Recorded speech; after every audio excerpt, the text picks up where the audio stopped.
اب ہمیں سمجھاؤ، کیا عشق و محبت صرف سرکار حضرت ہی میں تھی یا سارے سنیوں میں عشق و محبت ہے؟ اگر عشق و محبت تیرے اندر نہیں تو سنی ہی نہیں، تو کیوں اعلیٰ حضرت جیسی عظیم شخصیت کو سنیوں کے برابر لا رہے ہو؟ عشق و محبت، عشق و محبت، اہل سنت، اہل سنت، سبحان اللہ۔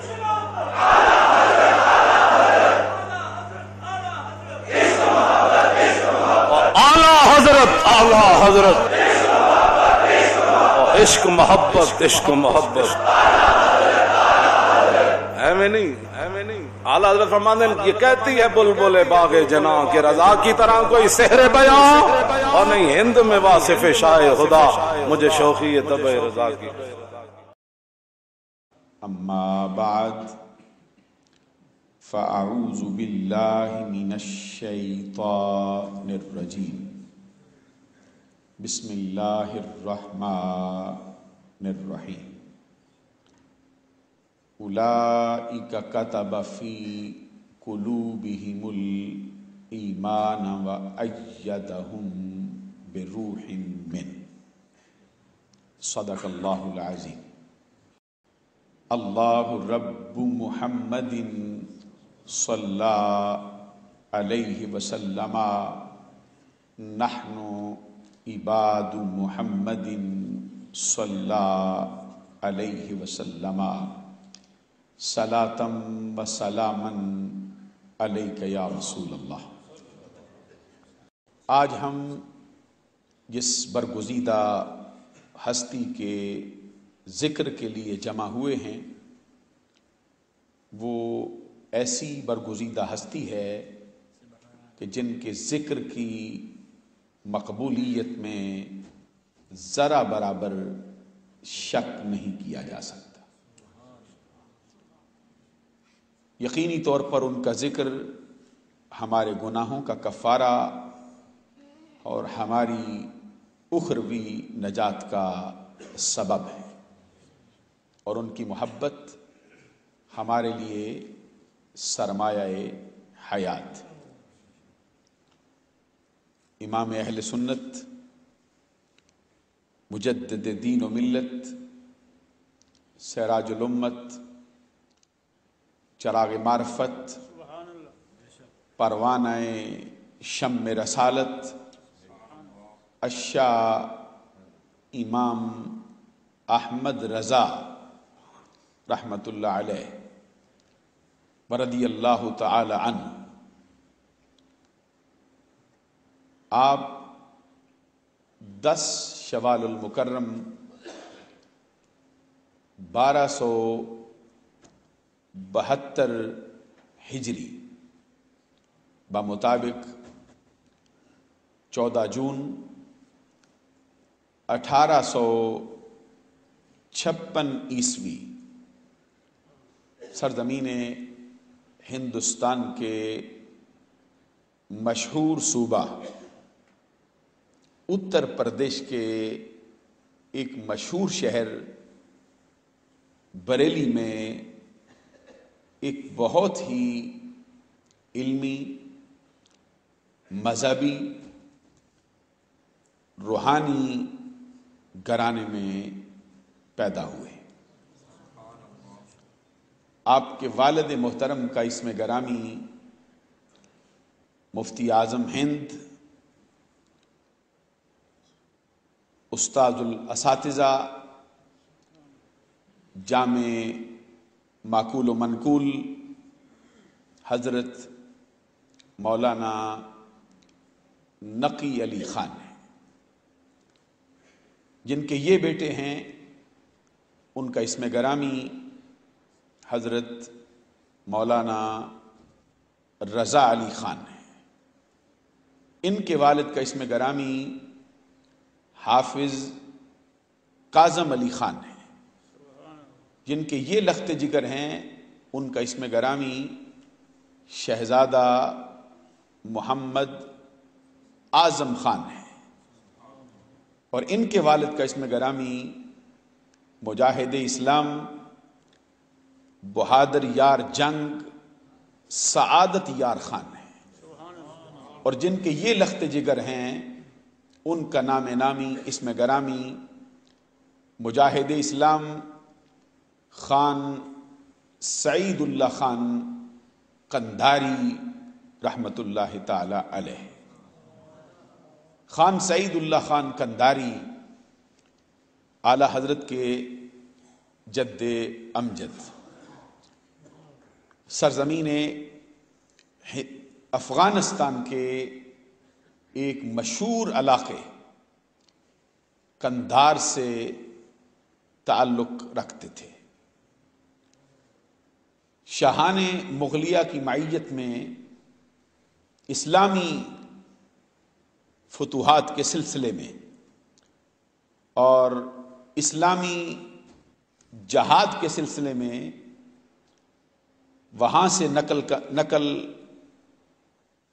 مکانی کر کے سرزمین ہندوستان میں تشریف لائے۔ سب سے پہلے انہوں نے جس جگہ کو اپنے قدموں کی برکت سے مالا مال کیا، جس شہر کو انہوں نے اپنا مسکن بنایا، وہ ہندوستان کا مشہور ترین صوبہ پنجاب ہے۔ اور پنجاب کے جس شہر میں انہوں نے اپنی رہائش اختیار کی اس کو سرزمین پنجاب کا دل، داتا کی نگری شہر لاہور کے نام سے یاد کیا جاتا ہے۔ آج تک سرزمین لاہور کا مشہور اور تاریخی مقام شیش محل روڈ، جو شیش محل کے نام سے منسوب کیا گیا ہے، یہ شیش محل جو بلڈنگ تھی یہ اعلی حضرت کے جد امجد خان سعید اللہ خان قندھاری رحمت اللہ علیہ کی ملکیت تھی۔ یہاں سے نقل مکانی کر کے مزید اسلامی فتوحات کے سلسلے میں یہ اتر پردیش کی سرزمین پر شہر بریلی میں تشریف فرما ہوئے۔ ان کے لخت جگر جن کو شاہان مغلیہ کی طرف سے اسلامی جہاد کی خدمات کے حوالے سے بہادر یار جنگ کے خطاب سے مالا مال کیا گیا تھا۔ اور حقیقت یہ ہے کہ اعلی حضرت کا جو سلسلہ نسب ہے وہ حضور نبی اکرم صلی اللہ علیہ وسلم کے ایک بہت ہی پیارے صحابی جن کا تر امتیاز یہ تھا، جو ہر لمحہ عشق رسول کی دولت سے مالا مال رہا کرتے، اٹھتے بیٹھتے آقا کونین صلی اللہ علیہ وسلم کے ترانے گاتے رہتے، جن کا اسم گرامی حضرت قیس ہے۔ یہ اعلی حضرت امام احمد رضا کے جد اعلی ہیں جو حضور کی صحابیت کے درجے پر فائز ہوئے تھے۔ اس سے پتہ چلتا ہے کہ یہ خاندان کوئی نیا اسلام میں وارد نہیں ہوا، بلکہ اس خاندان کے مورث اعلیٰ اور جد اعلیٰ نے آقا کونین کی بارگاہ میں حاضر ہو کر اپنا اسلام قبول کیا تھا۔ امام احمد رضا رحمت اللہ علیہ نے جس پر آشوب دور میں آنکھ کھولی ہے وہ 1856 عیسوی کا زمانہ ہے۔ آپ کی پیدائش کے ایک سال بعد 1857 ہندوستان والے لوگوں کے لیے کوئی بھول جانے والا واقعہ نہیں۔ 4 سال کی عمر میں آپ نے ناظرہ قرآن پڑھ کر مکمل کیا ہے۔ 6 سال کی عمر میں آپ نے بہت بڑے مجمع عام کے سامنے بڑی فصاحت و بلاغت کے ساتھ اپنی زندگی کا پہلا خطاب کیا ہے، جس کا موضوع، جس کا عنوان میلاد مصطفیٰ تھا۔ 6 سال کی عمر میں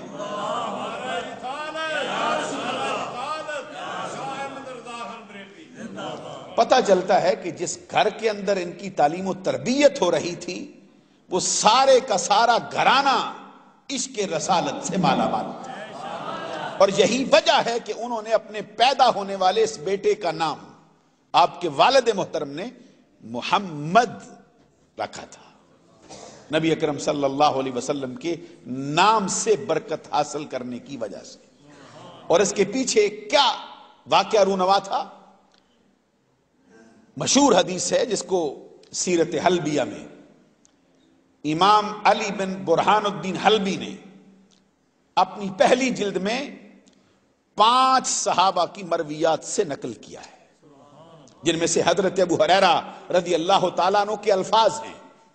نبی اکرم صلی اللہ علیہ وسلم نے فرمایا من کان لہ مولودا فسماہ محمدا فحبا لی فتبرکا باسمی کان ہوا ومولودہ فی الجنہ یوم القیامت بغیر حساب۔ حضور نبی اکرم صلی اللہ علیہ وسلم کے فرمان کا مفہوم یہ ہے کہ جس شخص کو میرا رب اولاد عطا کرے، اگر وہ اپنے پیدا ہونے والے بیٹے کا نام میری محبت کی وجہ سے اور میرے نام سے برکت حاصل کرنے کی وجہ سے میرے نام پر محمد رکھے تو اس کا صلہ رب اس کو یہ عطا کرے گا کہ قیامت کے دن وہ بچہ اور اس کے والدین بلا حساب و کتاب جنت میں داخل کر دیے جائیں۔ پتہ چلتا ہے کہ یہ پورے کا پورا گھرانہ عشق مصطفیٰ سے مالا مال تھا، اسی لیے 6 سال کی عمر میں پہلی تقریر کا عنوان، اور یقینی یہ بات ہے کہ یہ تقریر 6 سال کا بچہ بذات خود تو اس کے اندر وہ اہلیت قطعی طور پر نہیں ہو سکتی، لیکن اتنی چھوٹی عمر میں داناؤں جیسا شعور مل جائے تو رب ذوالجلال کے فضل و کرم سے بعید نہیں ہے۔ 6 سال کی عمر میں والد محترم اور دادا جان کی تعلیم و تربیت کی وجہ سے بہت بڑے مجمع عام کے سامنے 2 گھنٹوں پر مشتمل تقریر کرنا، وہ بھی میلاد مصطفیٰ کے موضوع پر، یہ امام احمد رضا کا حصہ ہے۔ اور 8 سال کی عمر میں آپ نے درسیات کے اندر جو نحو کے موضوع پر جو کتاب پڑھائی جاتی ہے ابتدان ہدایت النحو، اس کا 8 سال کی عمر میں آپ نے عربی زبان میں اس پر حاشیہ لکھا ہے۔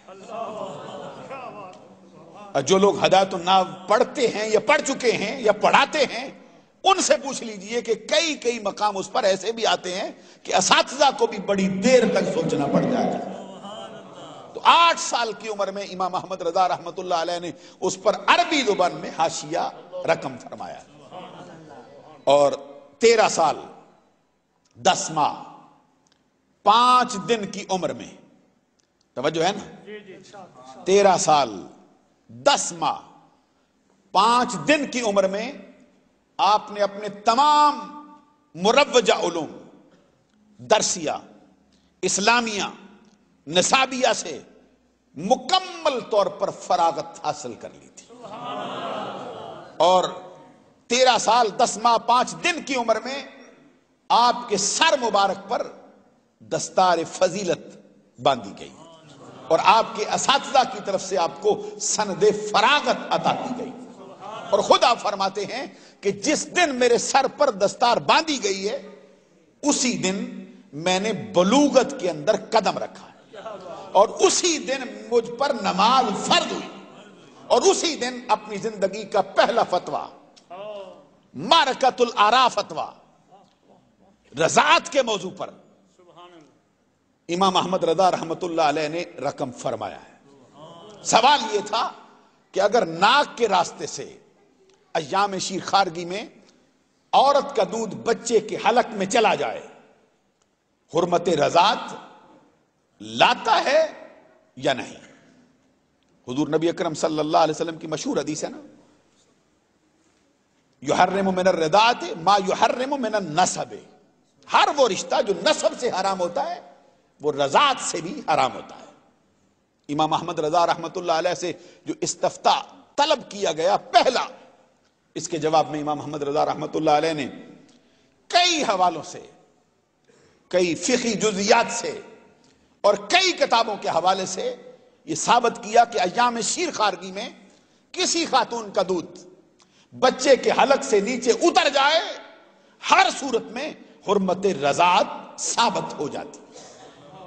اور اپنی زندگی کا پہلا فتویٰ آپ نے لکھ کر اپنے والد محترم جو کہ آپ کے استاد ہیں، آپ اپنے والد محترم مولانا نقی علی خان کے شاگرد ہیں، اور آپ کے اساتذہ میں ابتدان جو استاد پڑھایا کرتے تھے وہ ان میں مرزا عبد القادر بیگ بھی شامل ہے، ان میں عبد العلی رامپوری بھی شامل ہے، اور ان میں مرہرہ کے ایک استاد شاہ ابو الحسین بھی شامل ہے، اور پھر آپ کے جو پیر و مرشد ہیں ان کا بھی بہت بڑا حصہ ہے.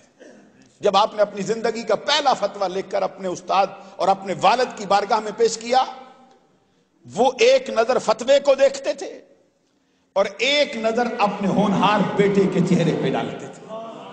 کبھی وہ فتوے کی نزاکتوں کا احساس کرتے اور کبھی اپنے بچے کی کم عمری کا خیال کرتے. جیسے ہی انہوں نے سارا فتویٰ پڑھا اور کئی مرتبہ اس کو بنظر عمیق دیکھا، اٹھ کر اپنے اس بیٹے کی پیشانی پر بوسہ دے دیا اور رب ذوالجلال کا شکریہ ادا کیا، اور اسی دن فتوے کی مسند پر اپنے لخت جگر کو بٹھا دیا. 13 سال 10 ماہ 5 دن کی عمر میں امام اہل سنت امام محمد رضا رحمۃ اللہ علیہ آغاز میں یہ ہوتا تھا کہ فتویٰ لکھتے، سوال کا جواب لکھتے اور والد محترم کی بارگاہ میں پیش کرتے. اگر وہ محسوس کرتے، ضروری سمجھتے، اس میں اصلاح دیتے، وگرنہ اسی کو برقرار رہنے دیتے. اسی طرح یہ سلسلہ کچھ عرصے تک جاری رہا.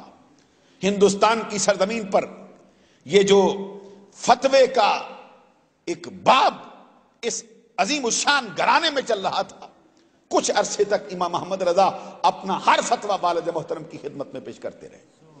پھر ایک دن آپ کے والد محترم مولانا نقی علی خان نے اپنے بیٹے کا جب انداز دیکھا تو اپنے سر مبارک سے دستار اتار کر اپنے بیٹے کے سر پہ رکھی. جھوم کے ذرا سبحان اللہ کہیے. سر مبارک سے دستار اتار کر ان کے سر پہ رکھی اور فرمایا، خواہ مخواہ اپنا وقت بھی ضائع نہ کرو اور مجھے بھی تکلیف نہ دو. میں سمجھ گیا ہوں اور جان گیا ہوں کہ جو تو فتویٰ لکھتا ہے وہ حقیقت میں ڈوب کے رقم فرمایا تھا. مجھے تیرے فتووں پر مکمل طور پہ اعتماد. اور اس کے بعد امام اہل سنت امام محمد رضا رحمت اللہ علیہ اپنے والد کی مسند پر تشریف فرما ہو گئے تھے. اور پھر میں آپ کی خدمت میں یہ عرض کروں، عربی زبان کی درس نظامی کے اندر پڑھائی جانے والی مشہور اور جامع اور ادق کتاب مسلم الثبوت پر آپ نے 16 سال کی عمر میں عربی زبان کے اندر حاشیہ رقم فرمایا ہے.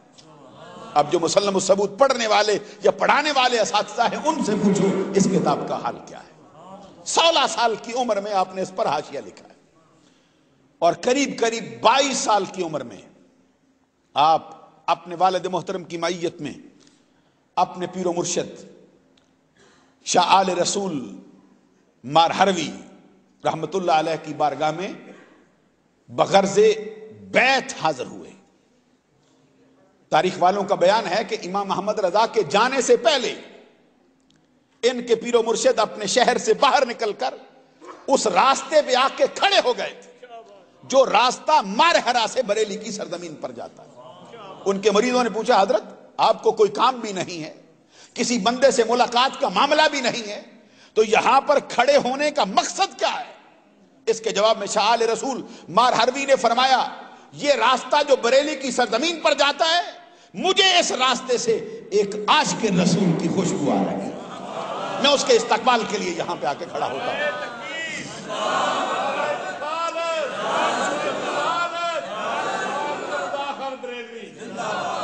عزیزان گرامی قدر، امام احمد رضا رحمت اللہ علیہ جب اپنے پیر و مرشد کی بارگاہ میں اپنے والد محترم کی معیت میں حاضر ہوئے، وہاں پہنچے، جاتے ہی ان کے پیر و مرشد نے ان کو اہلن و سہلن مرحبا کہا، اور ایسا لگتا تھا جیسے وہ ان کے انتظار میں بیٹھے ہوئے.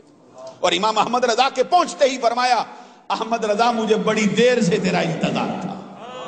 جاتے ہی ان کو شرف قبولیت سے مالا مال کیا، بیعت کا شرف بخشا، اور اسی لمحے اپنے لائق اور فائق مرید اور اپنے خلیفہ کو 13 سلسلوں کے اندر سند خلافت سے بھی مالا مال کیا، اور ساتھ فرمایا کہ ہمارے پاس جو لوگ آتے ہیں ہم ان کو ابتدان تو بیعت کے لیے ہی قبول نہیں کرتے، ان کے دل کا آئینہ دیکھتے ہیں اس کا حال کیا ہے، اس کو صاف اور شفاف بنانے کے لیے پہلے ہی ان کو منزلوں میں سے گزارتے ہیں، پھر اگر بیعت کر لیں تو پھر عرصہ دراز تک ان کو اراد و وظائف کی مشکل گھاٹیوں سے گزارا جاتا ہے، سلوک کی منزلیں ان کے لیے رکھی جاتی ہیں، اور اراد و وظائف اور سلوک کی منازل سے گزارنے کے بعد چلہ کشیوں میں بٹھانے کے بعد پھر ان کے دل پر نظر ڈالتے ہیں، اگر کسی کو قابل سمجھیں تو خلافت سے مالا مال کرتے ہیں،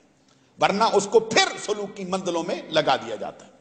لیکن جب تو میرے پاس آیا ہے تو میں نے محسوس کیا ہے کہ تو سوکھی لکڑیاں لایا ہے، تیری لکڑیاں سوکھی ہیں، میں پہلی مرتبہ ان کو آگ دینا چاہتا ہوں، یہ آگ لینے کے لیے قبول ہو گئی، میں نے تیرے دل کے آئینے کو دیکھا ہے، صاف ہے، شفاف ہے، تجھے رب نے وہ دل عطا کیا ہے، تجھے رب ذوالجلال نے وہ قبول کرنے والا اعلیٰ قلب عطا کیا ہے کہ میرا دل چاہتا ہے تمہیں اوراد و وظائف کی ضرورت نہیں ہے، سلوک کی منزلوں کے بجائے میں تمہیں اسی وقت 13 مشہور سلسلوں میں سند خلافت سے مالا مال کرتا ہوں۔ اور ساتھ پھر وہاں پر بیٹھے ہوئے لوگوں کو مخاطب کر کے فرمایا، شاہ آل رسول مار حروی نے، کہ جب قیامت کے دن رب نے مجھ سے پوچھا کہ آل رسول مار حروی بتا میرے لیے کیا لایا، حضرات آپ توجہ فرمائیے، اب یہ تو آپ نے دیکھا ہے اس سرزمین پر چشم فلک نے یہ نظارہ متعدد مرتبہ کیا ہے کہ شاگرد اپنے پیر کی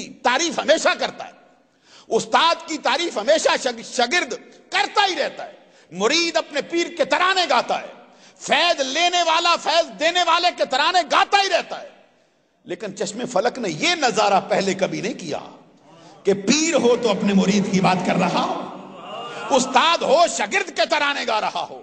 عزیزان گرامی قدر، جو اپنے اساتذہ کا فخر ہے وہ احمد رضا ہے، جو اپنے پیروں کا فخر ہے وہ احمد رضا ہے۔ امام اہل سنت امام احمد رضا کے پیر و مرشد شاہ آل رسول مار حروی نے وہاں پر بیٹھے ہوئے اپنے عقیدت مندوں کو مخاطب کیا اور فرمایا، کل قیامت کے دن اگر رب نے مجھ سے پوچھا آل رسول مار حروی بتا میرے لیے کیا لایا ہے، فرماتے میں اٹھا کر احمد رضا کو پیش کروں گا، رب ذوالجلال تیرے لیے یہ تحفہ لے کے آیا ہوں، قبول فرما۔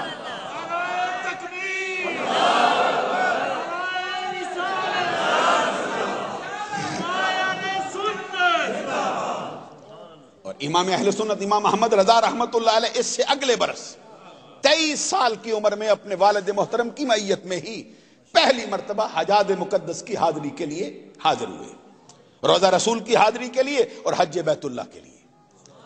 حج بیت اللہ کیا، جب وہاں پہنچے امام اہل سنت امام احمد رضا رحمت اللہ علیہ ایک دن عصر کی نماز کے فارغ ہونے کے بعد اب مسجد سے حرم کی سرزمین سے باہر نکل رہے تھے، وہاں کے مشہور ترین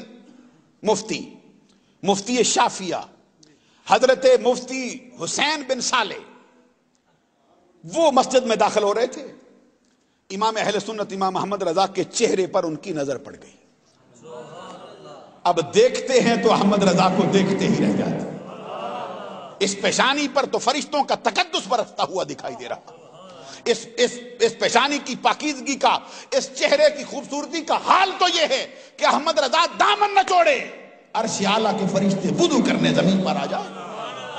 حسین بن صالح نے جب احمد رضا کا چہرہ دیکھا اور اس میں چمکتے ہوئے عشق مصطفیٰ کے نور کو دیکھا، بڑی دیر تک ٹک ٹکی لگا کر اپنی آنکھوں کی پیاس بجھاتے رہے، اور پھر اچانک آگے بڑھ کر امام احمد رضا کا ہاتھ ان کی کلائی اپنے دامن میں لے کر فرمایا، واللہ انی لعجد نور اللہ ھذا الجبین، اللہ کی قسم میں تیرے چہرے کو ایسے ہی نہیں دیکھ رہا ہوں بلکہ اس چہرے کے اندر اس پیشانی میں رب کا چمکتا ہوا نور دیکھ رہا ہوں۔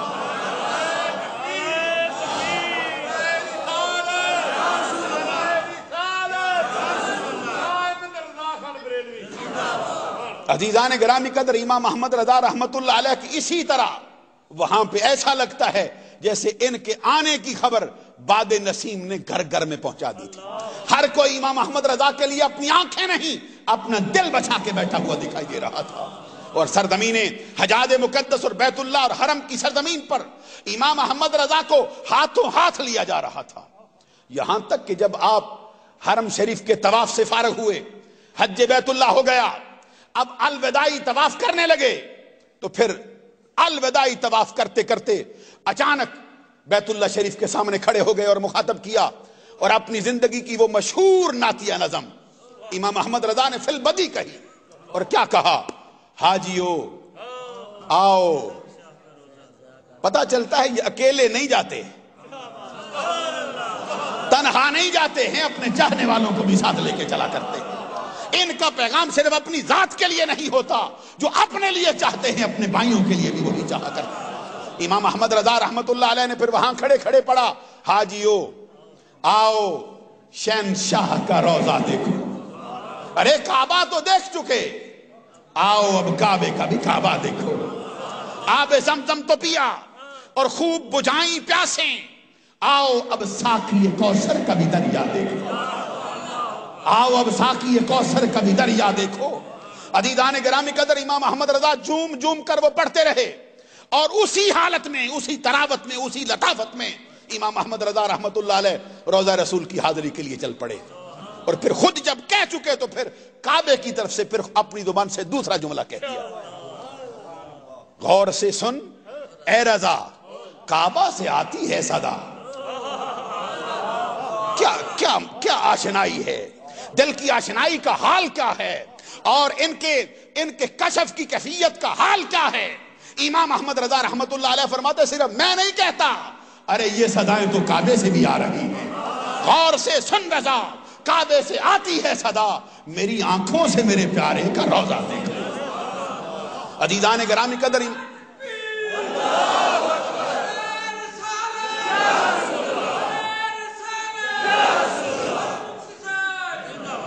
اور جب روضہ رسول کی حاضری کے لیے سرزمین مدینہ میں قدم رکھا, وہ دھرتی کیسی ہے, ارے اس کا گرد و غبار کیسا ہے, اس کی ہوائیں اور فضائیں کیسی ہیں, ارے اس پر محمد عربی کے جو قدم لگے تھے اس کا حال کیا ہے.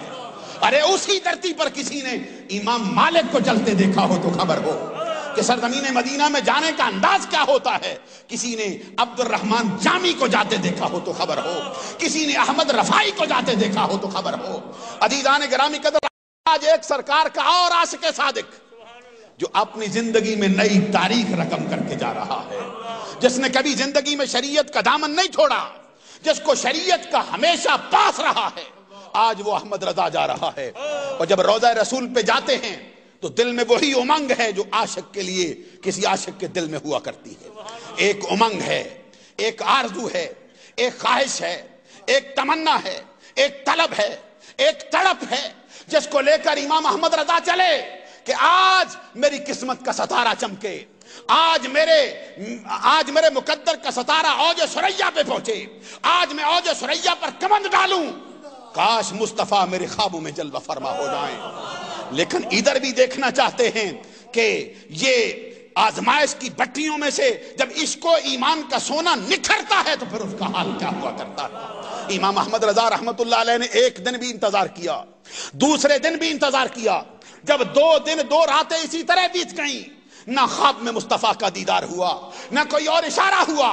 پھر وجد کی کیفیت میں آ کر, جذبات کی ترنگ میں ڈوب کر امام احمد رضا روضہ رسول کے سامنے آئے, اور روضہ رسول کے سامنے آ کر اپنا وہ مشہور شعرائے آفاق کلام فی البدی پڑھنا شروع کیا.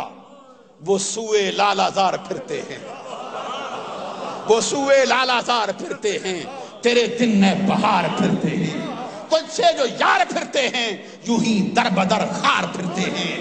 اور پڑھتے پڑھتے وجد میں ڈوب کر پھر اپنا تعارف پیش کیا اور کہا تیری بات کوئی کیوں پوچھے رضا, تیری بات کوئی کیوں پوچھے رضا, تجھ سے کتے ہزار پھرتے ہیں, تجھ سے کتے ہزار پھرتے ہیں. اس لفظ کا, اس جملے کا تکرار کر رہے تھے, ادھر وجد میں ڈوب کر آنکھوں سے آنسوؤں کی جڑیاں بہا کر لرزتے ہوئے جسم کے ساتھ اور کانپتے ہوئے ہونٹوں کے ساتھ جب یہ صدا پیش کر رہے تھے تیری بات کوئی کیوں پوچھے رضا, جب یہ کہہ رہے تھے اب ادھر سے اشارہ ہوتا ہے, دل پر القاء ہوتا ہے, احمد رضا اور ہوں تو خوابوں میں ملتا ہوں, تو آیا ہے تجھے خواب میں نہیں جاگتی آنکھوں سے دیدار کروانے کے لیے تیار ہے۔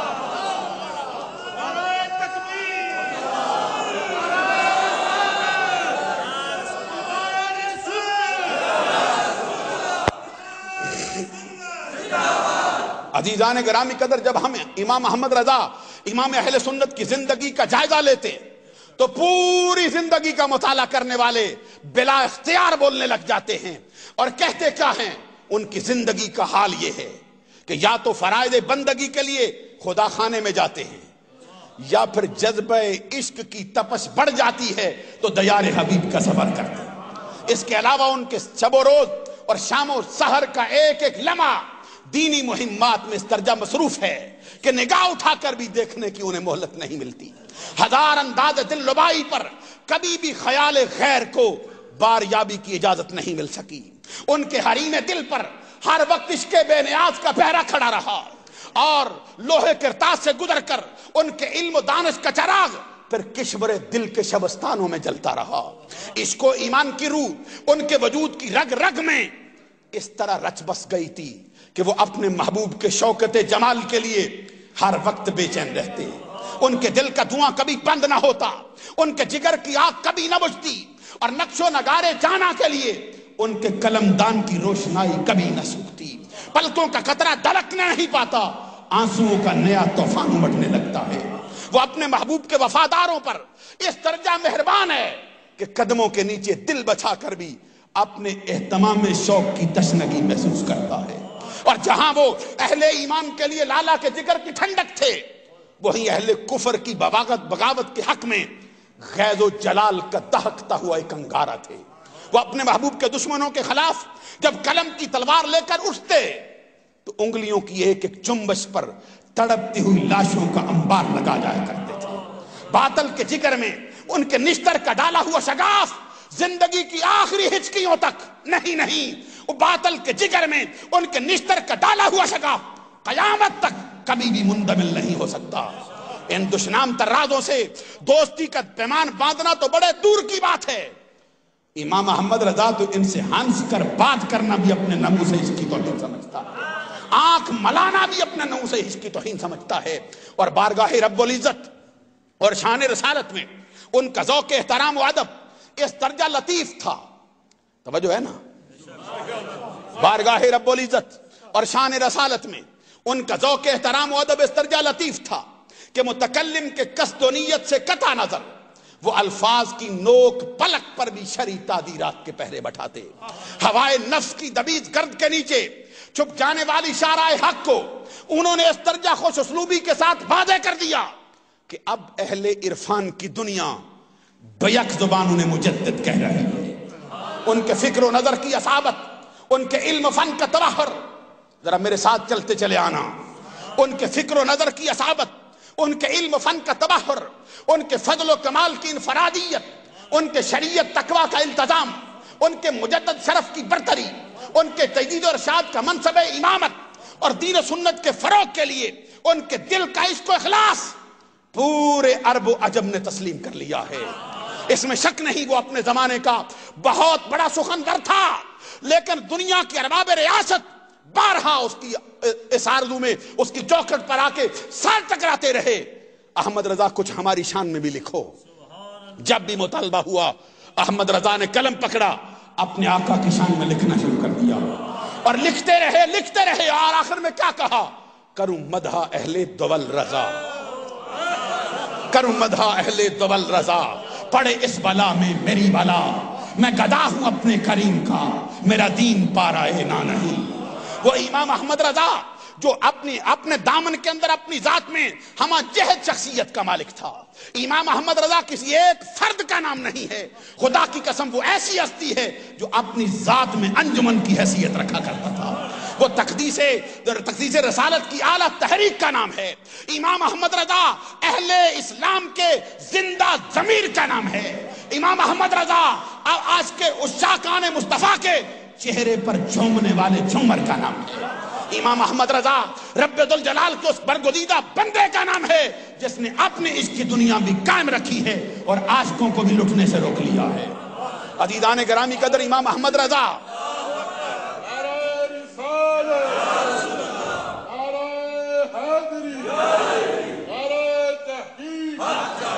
جب ہم ان کی شخصیت کا جائزہ لیتے، خدا کی قسم ہم جہد شخصیت، میدان تفسیر میں دیکھو اعلیٰ پائے کا مفسر ہے، اور تفسیر اور اصول تفسیر کے موضوع پر امام احمد رضا کی درجن بھر کے قریب کتابیں، بیضاوی پہ ان کا حاشیہ موجود ہے، خازن پہ ان کا حاشیہ موجود ہے، معالم التندیل پہ ان کا حاشیہ موجود ہے، در منصور پہ ان کا حاشیہ موجود ہے۔ عزیزان گرامی قدر 11 کے قریب تفسیر کے میدان میں، اصول تفسیر کے میدان میں درجن بھر کے قریب ان کی کتابیں موجود ہیں۔ میدان تفسیر میں دیکھتے ہیں اعلیٰ پائے کے مفسر دکھائی دیتے ہیں، اور جب میدان حدیث میں دیکھا جاتا ہے، خدا کی قسم میں کیا کہوں، کل میں ایک جگہ پر علماء کی تقریب میں اس پر گفتگو کر رہا تھا کہ محدثین کے میدان میں اعلی حضرت کا درجہ متعین کرنا ہو تو کون سا ہونا چاہیے۔ اب میں یہاں پر بھی اس کا ذکر کرنا ضروری سمجھتا ہوں۔ عزیزان گرامی قدر، محدثین کے 5 مشہور درجے، پہلا درجہ طالب کا ہے، دوسرا درجہ محدث یا شیخ الحدیث کا ہے، تیسرا درجہ حافظ الحدیث کا ہے، چوتھا درجہ حجت الحدیث کا ہے، 5واں درجہ حاکم حدیث کا ہے۔ یہ 5 درجے۔ طالب، پہلا درجہ طالب کا، جو حدیث پڑھنے میں مشغول ہو جائے، جس طرح بھی قاری صاحب تذکرہ فرما رہے تھے وہاں پہ حدیثوں کا درس ہوا کرتا تھا۔ عزیزان گرامی قدر، جو حدیث پڑھنے لگ جائے وہ طالب ہوتا ہے، اور جو حدیث پڑھانے لگ جائے وہ محدث یا شیخ الحدیث ہوا کرتا ہے۔ اس کے بعد تیسرا درجہ حافظ الحدیث کا ہے، توجہ ہے نا، حافظ الحدیث اس کو کہا جاتا ہے جس کو 1,00,000 حدیثیں، 1,00,000 حدیثیں سند کے اعتبار سے، متن کے اعتبار سے، جرح کے اعتبار سے، تعدیل کے اعتبار سے، راویوں کی زندگی کے اعتبار سے، راویوں کی پیدائش اور وصال کے اعتبار سے، راویوں کی زندگی پر وارد ہونے والے اعتراضات کے اعتبار سے، ان کا حافظہ قوی یا ضعیف ہونے کے اعتبار سے، ان کی زندگی کے آخری ایام کے اعتبار سے، جو ان پر وارد ہونے والے اعتراضات کے جوابات اور اس کے رد کے اعتبار سے، جس کو 1,00,000 حدیثیں یاد ہو جائیں اس کو حافظ الحدیث کہا جاتا ہے۔ اور اس کے بعد تیسرا درجہ حجت الحدیث کا ہے۔ آپ کی خدمت میں برملا یہ عرض کر رہا ہوں، عزیزان گرامی قدر، امام احمد رضا اس عبقری شخصیت کا نام ہے، اس ہماجت شخصیت، اپنے دامن میں ہماجت پہلو رکھنے والی عظمت والے اس محدث کا نام ہے جس کے سامنے یہ طالب کا درجہ بھی چھوٹا، محدث کا درجہ بھی چھوٹا، شیخ حدیث کا درجہ بھی چھوٹا، حافظ الحدیث کا درجہ بھی چھوٹا، ارے وہ تو حجت کے درجے پر فائد نظر آ رہا ہے۔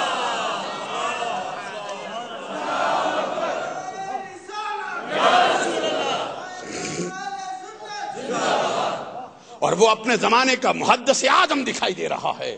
عزیزان گرامی قدر، میدان حدیث میں تو محدث اعظم مانا گیا۔ اب میں عرض کروں، جو ان کا اپنا وصف خاص تھا، درجہ اجتہاد، درجہ اجتہاد میں ان کا مقام متعین کرنا ہو تو کون سا ہوتا ہے؟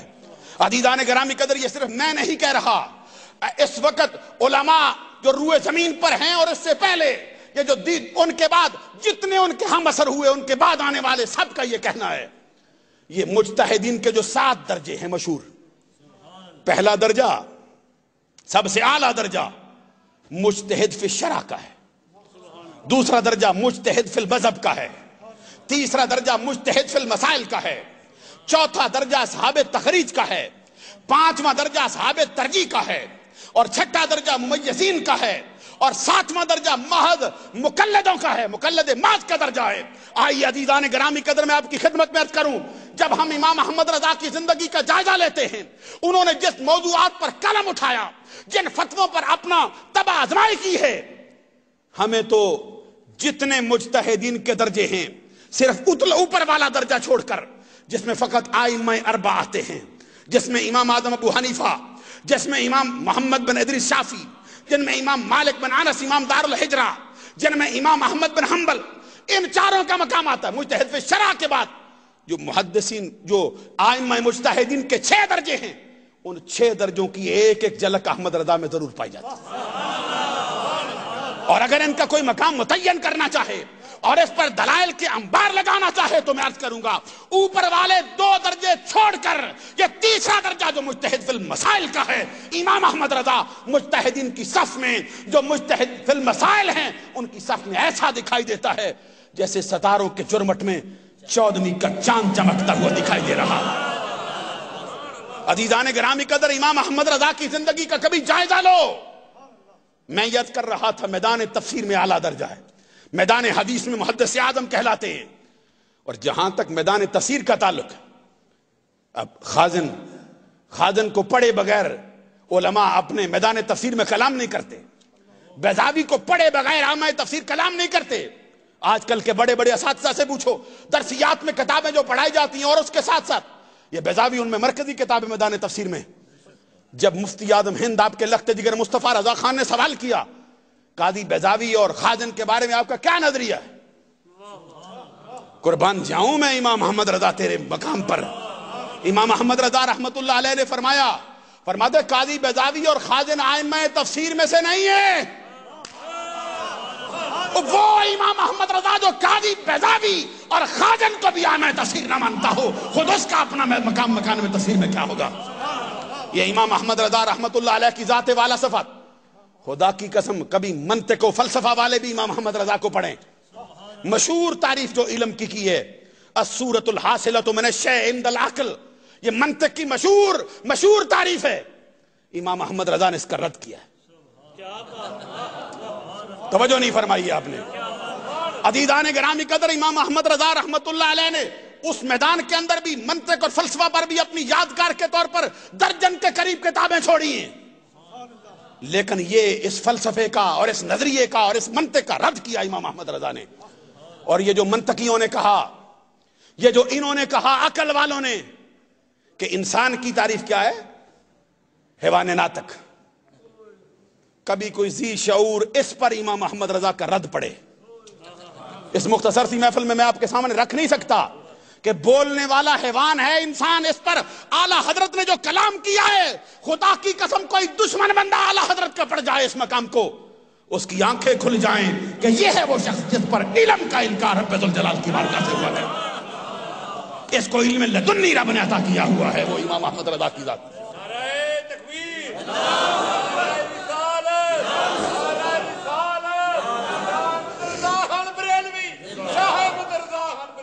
اور میدان حدیث کے اندر جو آپ کی کتاب حدیث میں اصول حدیث پر آپ کی کتابیں 54 سے بھی زائد ہیں، 60 کے قریب کتابیں آپ نے حدیث اور اصول حدیث پر لکھی.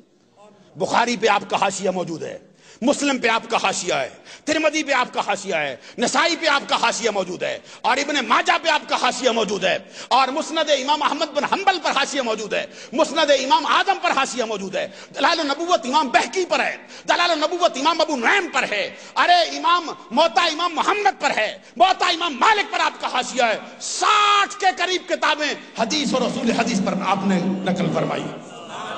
عزیزان گرامی قدر، عقائد و کلام کے میدان میں اعلیٰ حضرت کی کتابیں 50 سے زائد. آج جب کسی کو شرح عقائد پڑھانے لگتے ہیں تو استادوں سے پوچھو حال کیا ہوتا ہے.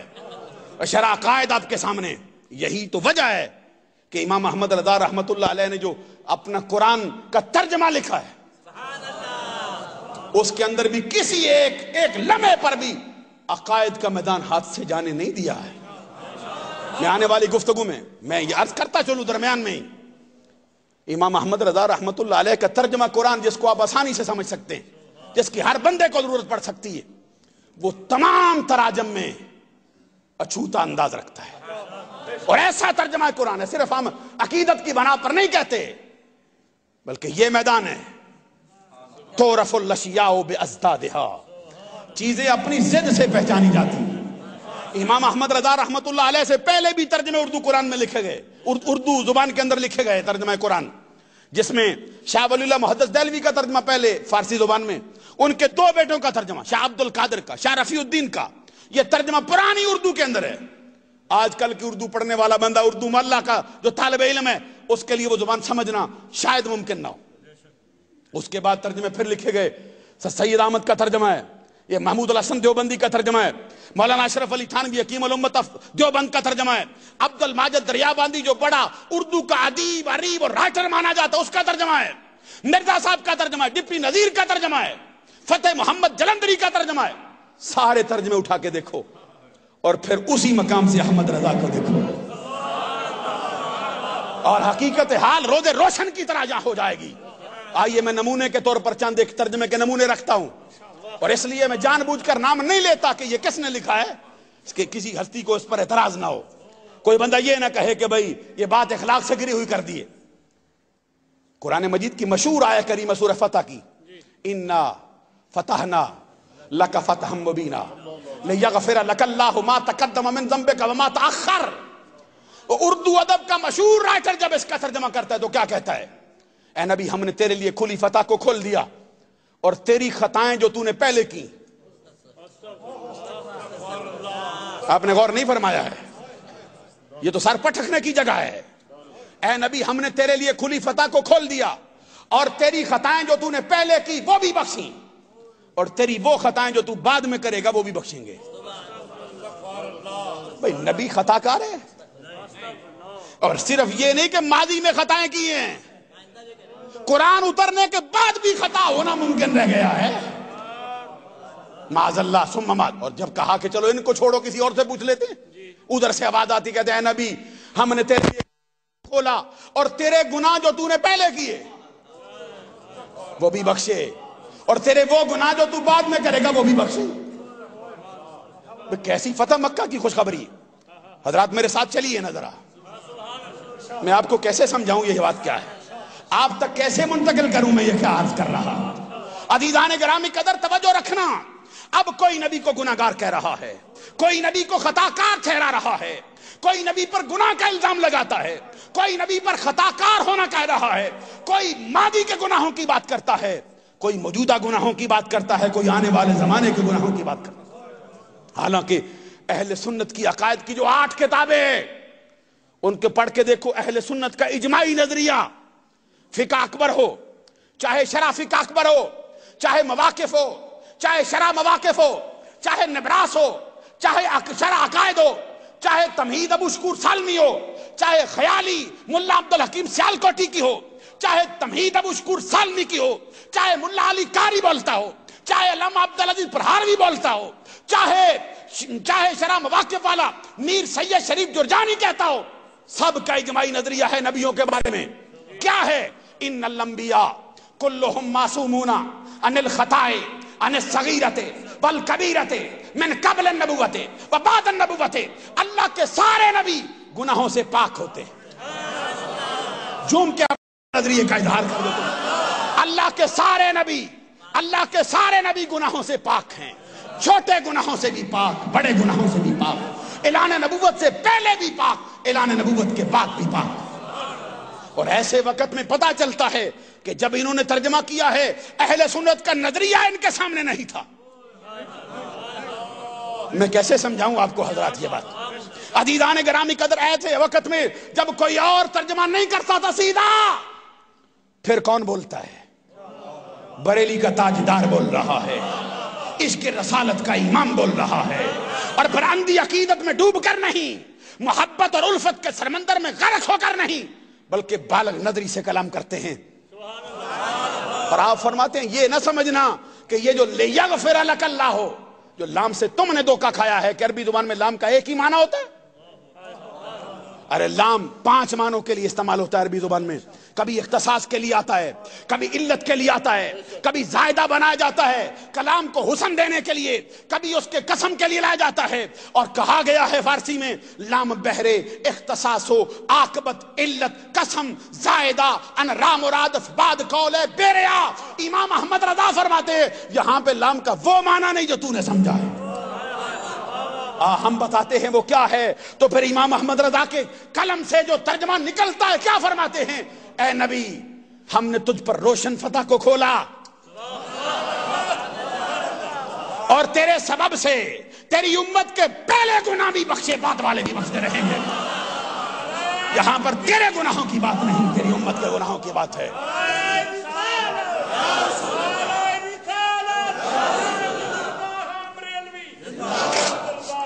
عزیزان گرامی قدر، یہاں پہ فرمایا تیرے سبب سے،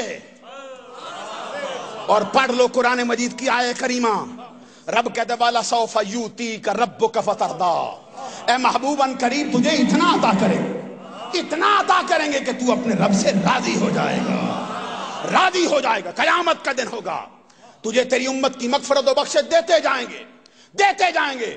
اور سامنے بٹھا کے پوچھیں گے محبوب بتا اب راضی ہے؟ آپ نے غور نہیں فرمایا ہے، بتا اب راضی ہے؟ اور آقا کونین صلی اللہ علیہ وسلم سے پوچھا جاتا آقا بتائیے آپ اپنے رب سے کیسے راضی ہوں گے؟ تو جواب میں سرکار کہتے واللہ لا ارضا وواحد من امتی فی النار، اللہ کی قسم میں اپنے رب سے راضی نہیں ہوں گا یہاں تک کہ میرا آخری امتی بھی جنت میں داخل کر دیا جائے۔ اور پوچھو پھر تفسیر کبیر،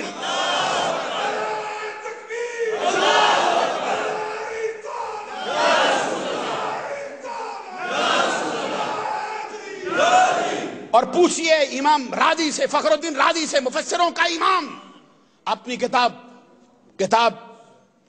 شہرائے آفاق کتاب کے اندر امام راضی رحمت اللہ علیہ اپنی تفسیر کبیر جلد 4 صفحہ نمبر 106 پر حدیث قدسی نقل کرتے ہیں، آقا کونین صلی اللہ علیہ وسلم نے فرمایا مجھ سے میرا رب کہتا ہے یا محمد کل احد یطلب رضائی وانا اطلب رضاک فی الدارین، اے محمد کائنات کا ذرہ ذرہ میری رضا چاہتا ہے لیکن میں دونوں جہانوں میں تیری رضا چاہتا رہتا۔ اور اسی کا ترجمہ امام احمد رضا نے کیا، خدا کی رضا چاہتے ہیں دو عالم، خدا کی رضا چاہتے ہیں دو عالم، خدا چاہتا ہے رضائے محمد، خدا چاہتا ہے رضائے۔ اور پھر کوئی ایک مقام ایسا نہیں جس پر ترجمہ نگاروں نے ٹامک ٹوئیاں کھائی ہیں، جس پر وہ بھٹکتے رہے ہیں، زگ زیگ ہوئے ہیں ہر راستے سے۔ میں آپ کو یہ تو آقا کونین کی عصمت کی بات ہے، آئیے ذرا میں ایک مقام آپ کے سامنے وہ بھی رکھوں۔ حضرت عیسیٰ روح اللہ کلمت اللہ، جن کی ماں پاکیزہ طیبہ طاہرہ صدیقہ حضرت مریم، کیسی ماں ہے جس کو رب نے مرد کے لمس سے بھی محفوظ رکھا ہے، جس کو رب نے مرد کے نطفے سے بھی محفوظ رکھا ہے، جس کو رب نے بیٹا دیا بغیر باپ کے، جس کو رب نے ایام مخصوصہ سے بھی پاک رکھا زندگی بھر، جس کے لیے اس کے عبادت کے حجروں میں بے موسم کے پھل آ رہے ہیں۔ حضرت مریم کی پاکیزگی کی گواہی رب نے قرآن میں دی، کیا فرمایا وَمَرْيَمَ ابْنَتْ عِمْرَانَ الَّتِي أَحْسَنَتْ فَرْجَهَا۔ اب میں جان بوجھ کر نام نہیں لیتا کس ترجمہ نگار نے کیا ہے ترجمہ، پڑھا ہم نے ترجمہ کہتے ہیں عمران کی بیٹی مریم جس نے اپنی شرمگاہ کی حفاظت کی۔ میں نے کہا بھائی سمجھ بوجھ رکھنے والے بندے تو سرے محفل اپنی بیٹیوں کا نام لینا گوارا نہیں کرتے، اور تو مریم کی شرمگاہ بتا رہا ہے۔ کسی نے کہا چلو ان کو چھوڑو فلاں بڑا رائٹر ہے اس کو پڑھاؤ، ہم نے اس کو پڑھا تو کیا کہتے ہیں عمران کی بیٹی مریم جس نے روکے رکھا اپنی شہوت کی جگہ کو۔ ایمان سے کہنا عورت کے پورے سراپے میں کوئی خاص جگہ محفوظ کرنے والی ہوتی ہے، یہ سر کے بالوں سے لے کر پاؤں کے ناخنوں تک؟ جب ہم نے یہ سوال کیا تو کون بولتا ہے؟ ملکہ فردوس بری، نور چشم رحمت للعالمین، ہمارے آقا کے جگر کا ٹکڑا، عصمت کا در نہاں، عفت کا گنج گراں، شہزادی کون و مکان، حسن و حسین کی ماں، آقا کونین کی لخت جگر، فاطمہ تو سیدۃ نساء اہل الجنہ، فاطمہ تو سیدۃ نساء العالمین۔ حضرت فاطمہ تو زہرا جواب دیتی ہیں آؤ میں بتاؤں عورت کسے کہتے ہیں، عورت کے لیے کیا ضروری ہے۔ حضرت فاطمہ تو زہرا سے پوچھا گیا امی جان بتائیے عورت کسے کہتے ہیں؟ آپ فرماتے ہیں عورت میری نظر میں وہ ہے جس کے سراپے پر پوری زندگی کبھی غیر محرم کی نگاہیں نہ پڑی ہوں، اور اس کا دوسرا رخ یہ ہے کہ جس کی نگاہوں نے پوری زندگی کبھی غیر محرم کو نہ دیکھا ہو۔ ارے فاطمہ الزہرا کی نظر میں عورت وہ ہے، اور کوئی شرمگاہ بتا رہا ہے، کوئی شہوت کی جگہ کو روکنا بتا رہا ہے۔ ایسے وقت میں جب سب کی گردنیں جھکی ہوئی تھی کون بولتا ہے؟ بریلی کا تاجدار بول رہا ہے۔ امام احمد رضا بولتے ہیں، فرماتے آؤ ہم بتاتے ہیں ترجمہ کیا ہے۔ مریم ابنت عمران التی احسنت فرجہا، عمران کی پاکیزہ بیٹی مریم جس نے اپنی پارسائی کی حفاظت کی۔ کاش کوئی اردو ادب کو سمجھنے والا بندہ ہو یہاں پہ۔ جس نے اپنی پارسائی کی حفاظت، ایسا جملہ استعمال کیا، ایسا لفظ لائے جس میں پاکیزگیاں ساری سمٹ کے جمع ہو جاتی. اور پھر میں کہاں تک عرض کروں، یہاں جو کہا جاتا ہے کہ توحید کے بڑے رکھوالے ہیں، توحید کے بڑے متلاشی ہیں. ایک مقام میں ادھر سے بھی دکھا دوں آپ کو. اب اس پر میں نے 20 ترجمے دیکھے. یہ جو سورہ بقرہ کے دوسرے رکوع کی جو ابتدائی آیتوں میں سے ایک آیت کریمہ کا حصہ ہے، اللہ یستہزئ بہم، اردو کا ترجمہ کرنے والا کہتے ہیں اللہ ان سے ٹھٹھا کرتا ہے. ہم نے ایک دوسرے کو پڑھا، کہتے ہیں اللہ ان سے مذاق کرتا ہے. ایک اور کو پڑھا، کہتے ہیں اللہ ان سے ہنسی کرتا ہے. ایک اور کو پڑھا، کہتے ہیں اللہ ان سے دل لگی کرتا ہے. اب لاہور میں رہتے ہیں، حضرت قاری صاحب ان سے پوچھو دل لگی کا معنی کیا ہوتا ہے؟ حضرات غور نہیں فرمایا آپ نے. اردو کو سمجھنے والا بندہ ذرا سمجھے نا. اور میں نے لاہور کا حوالہ اس لیے دیا ہے کہ ہمارا نظریہ یہ ہے کہ اردو زبان کی بنیاد بھی پنجاب سے ہے. یہ اردو زبان کی بنیاد پنجاب نے رکھی. عزیزان گرامی قدر میں اب اس پر زیادہ تبصرہ نہیں، چونکہ میرا مضمون نہیں. تو اب کی کوئی معنی کرتا ہے دل لگی کرتا ہے اللہ. کسی نے کہا اللہ مخول کرتا ہے، اللہ ان کو بناتا ہے. یہ ترجمہ میں نے پڑھ کے آپ کی خدمت میں عرض کی. دل لگی کرتا ہے، مذاق کرتا ہے، ٹھٹھا کرتا ہے، ہنسی کرتا ہے، ان کو بناتا ہے، ان کو مخول کرتا ہے. اللہ کی شان کے لائق. آئیے ذرا میں قرآن سے پوچھ کے بتاؤں لائق ہے یہ بات. حضرت موسیٰ علیہ السلام سے پوچھو. سورہ بقرہ میں حضرت موسیٰ علیہ السلام کہتے ہیں قال موسیٰ لقومہ ان اللہ یامرکم من تذبحوا بقرہ. اللہ تبارک و تعالیٰ فرماتا ہے محبوب یاد کرو وہ وقت جب حضرت موسیٰ کلیم اللہ نے اپنی قوم سے کہا گائے ذبح کرو. جواب میں قوم کہتی ہے اتتخذنا ہزوا، کہیں آپ ہم سے مذاق تو نہیں کر رہے، میرے ساتھ نہیں چلتے ہو، کیا ہو گیا؟ کہیں آپ سے ٹھٹھا تو نہیں کر رہے ہم سے، کہیں آپ ہم سے ہنسی تو نہیں کرتے، دل لگی مذاق کا معاملہ تو نہیں. آگے جو جواب حضرت موسیٰ نے دیا، خدا کی قسم سونے کے پانی سے لکھے قیمت نہیں ادا ہوتی. انہوں نے بتایا ہے کہ کیسے جملے بولتے ہیں. کہتے قال اعوذ باللہ ان نکون من الجاہلین. کہتے میں تو ٹھٹھا کرنے سے، مذاق کرنے سے، دل لگی کرنے سے، ہنسی کرنے سے اللہ کی پناہ چاہتا ہوں، اس لیے کہ یہ کام جاہلوں کے ہیں، عقل مندوں کے نہیں. عقل مند ٹھٹھے نہیں کرتے.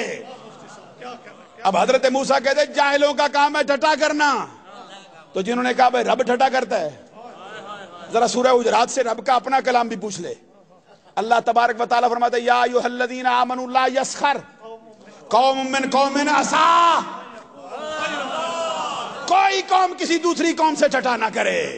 اور آگے فرمایا عورتیں بھی عورتوں سے ٹھٹھا نہ کریں. عزیزان گرامی قدر وہ رب جو مردوں کو منع کرے، عورتوں کو منع کرے، حضرت موسیٰ کہیں جاہلوں کا کام ہے. بھئی ان سے پوچھو، کہتے اللہ ٹھٹھا کرتا ہے.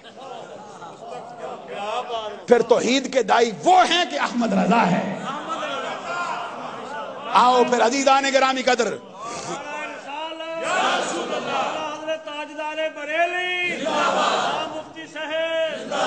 عزیزان گرامی قدر میں یہ بات عرض کر رہا تھا.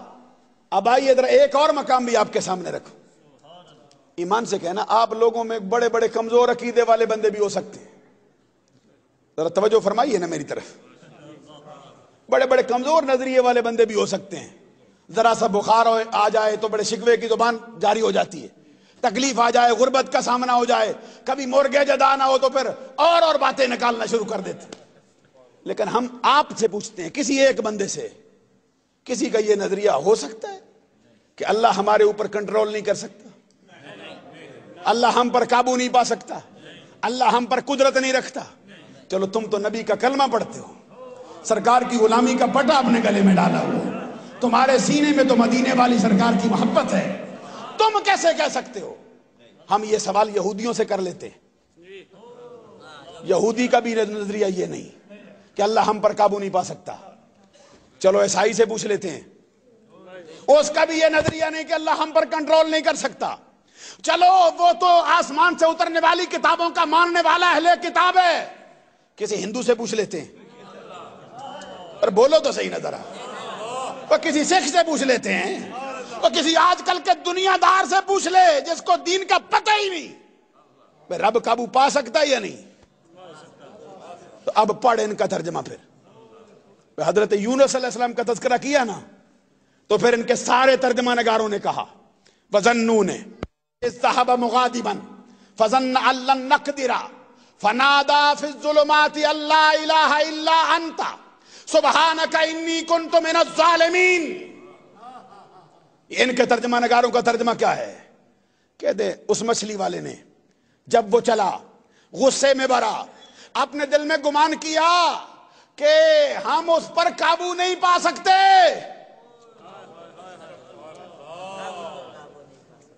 کسی نے کہا ہم اس پر کنٹرول نہیں کر سکتے، کسی نے کہا رب میرا قدرت نہیں رکھتا،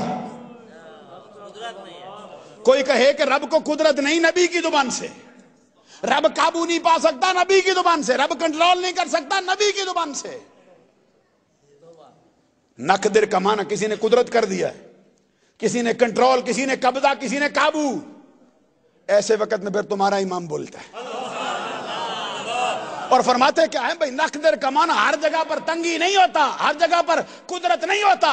قرآن کی دوسری آیت بھی پڑھنا وَيَبْسُطُ الرِّزْقَ لِمَن يَشَاءُ وَيَقْدِرُ، اللہ جس کے لیے چاہتا ہے رزق کو شادہ کرتا ہے، جس کے لیے چاہتا ہے رزق کو تنگ کرتا ہے۔ امام احمد رضا نے کہا اور صاحب نون نے، اس مچھلی والے نے جب وہ چلا اپنے گھر میں، گھر سے دل میں گمان کیا اپنی محبت کے سبب سے ہم اس پر تنگی نہیں فرمائیں گے۔ میں کتنے مقامات آپ کے سامنے رکھوں عزیزان گرامی قدر، یہاں تک کہ ایک مقام پر تھے انہوں نے کہہ دیا واقعات کے رونما ہونے سے پہلے اللہ کو بھی علم نہیں ہوتا۔ پڑھو سورہ بقرہ کی آیت، دوسرے پارے کی قبلے کے بدلنے والی بات، توجہ ہے نا؟ وَمَا جَعَلْنَا الْقِبْلَةَ الَّتِي كُنْتَ عَلَيْهَا إِلَّا لِنَعْلَمَ مَن يَتَّبِعُ الرَّسُولَ۔ إِلَّا لِنَعْلَمَ کا معنی کسی نے کیا ہے تاکہ ہم دیکھیں، تاکہ ہم جان لیں، تاکہ ہم معلوم کر لیں۔ معلوم کون کرتا ہے؟ بولیے نا، راستے کا پتہ کون پوچھتا ہے؟ کسی کی شخصیت کے بارے میں کون پوچھتا ہے کیسا بندہ ہے؟ ارے جس کو کہتے ہو بھائی تاکہ ہم جان لیں، تاکہ ہم معلوم کر لیں، تاکہ ہمیں علم ہو جائے، تاکہ ہم دیکھیں، وہ تو علیم بذات الصدور ہے، وہ تو عالم الغیب و شہادہ ہے۔ ارے اس رب کا تو مرتبہ ہی بڑا ہے، اور تم اپنے آپ کو رب ذوالجلال کی الوہیت کا اپنے آپ کو دائی اور موحد کہتے ہو۔ تو رب ذوالجلال کے لیے یہ جملے ایسے موقع پر پھر امام احمد رضا بولتا ہے۔ اور اعلیٰ حضرت کا ترجمہ کیا فرماتے؟ اِلَّا لِنَعْلَمَ، تاکہ ہم ظاہر کر دیں، ہمیں تو معلوم ہے، زمانے کو بھی دکھا دے معاملہ کیسا ہے۔ اور ایک مقام نہیں، میں 20 مقام آپ کے سامنے رکھوں۔ اللہ تبارک و تعالی عمل کی توفیق سے مالا مال فرمائے۔ امام اہل سنت امام احمد رضا رحمت اللہ علیہ نے زندگی میں 12,000 کے قریب کتابیں لکھی، ان میں آپ کا فتاوی رضویہ دیکھیے، ابھی اب جو نئے انداز میں وہ شائع کیا گیا 33 جلدوں پر مشتمل وہ کتاب، ہزاروں صفحات۔ عزیزان گرامی قدر، اعلیٰ حضرت امام احمد رضا رحمت اللہ علیہ نے شمسی سالوں کے اعتبار سے 68 برس عمر پائی، اور قمری سالوں کے اعتبار سے 68 برس، اور شمسی سالوں کے اعتبار سے 65 برس آپ نے عمر مبارک پائی۔ اسی مبارک مہینہ جس کا نام صفر المظفر ہے، اس کی 25 تاریخ کو جمعۃ المبارک کے دن 2:28 پر، جبکہ جمعۃ المبارک کی اذان پڑھنے والا شخص حی علی الفلاح کی آواز بلند کر رہا، امام احمد رضا نے دائی اجل کو لبیک کہا۔ رب ذوالجلال ان کی قبر پر کروڑ رحمت نازل فرمائے، اور انہوں نے جو پیغام امت مسلمان کو دیا ہے ہمیں اس کو سنبھالنے اور اس پر قائم رہنے کی توفیق عطا فرمائے۔